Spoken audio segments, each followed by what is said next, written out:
आंतरराष्ट्रीय महिला दिनानिमित्त शौर्य रणरागिणी न्यूज तर्फे आयोजित शौर्यरत्न पुरस्कार 2026 सोहळा नाशिक येथे उत्साहात संपन्न झालाय। समाजात विविध क्षेत्रात उल्लेखनीय कार्य करणाऱ्या कर्तृत्ववान व्यक्तिमत्वांचा या कार्यक्रमात सन्मान करण्यात आला। दिनांक 17 मार्च 2026 रोजी दुपारी 2:30 ते 5:30 या वेळेत नाशिक येथील मुंबई नाका ते द्वारका हायवे परिसरातील HCG मानवता कॅन्सर सेंटर मधील रुद्र हॉल येथे हा दिमाखदार सोहळा पार पडलाय।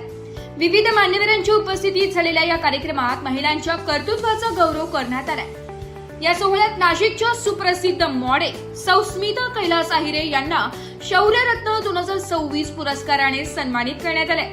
मॉडेलिंग क्षेत्रासोबतच सामाजिक व शैक्षणिक पातळीवर केलेल्या उल्लेखनीय कार्याची दखल घेत त्यांना हा मानाचा पुरस्कार प्रदान करण्यात आलाय।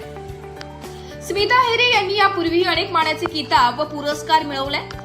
त्यांनी 2024 मध्ये मिसेस इंडिया हा किताब पटकावला असून 2023 मध्ये मिसेस महाराष्ट्र SRK प्रोडक्शन आणि ब्युटी क्वीन या किताबांनाही त्या सन्मानित झाल्या।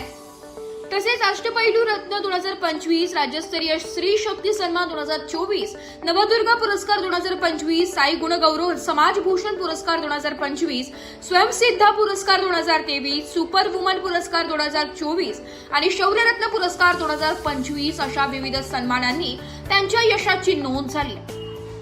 मॉडेलिंग क्षेत्राबरोबरच सामाजिक, राजकीय व शैक्षणिक उपक्रमांमध्ये सक्रिय सहभाग घेत त्यांनी महाराष्ट्रासह राज्याबाहेरील आपली वेगळी ओळख निर्माण केली आहे। त्यांचे वडील श्री गोकुळ जाधव सेवानिवृत्त मंडळ अधिकारी व चेअरमॅन महात्मा फुले शिक्षण संस्था मुंजवाड बागलाण असून पती श्री कैलास आहिरे ग्राम महसूल अधिकारी नाशिक यांचा त्यांना भक्कम पाठिंबा लाभलाय।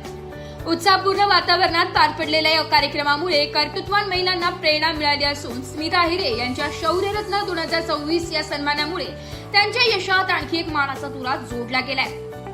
नमस्कार नाशिककर, मी स्मिता कैलास आहिरे।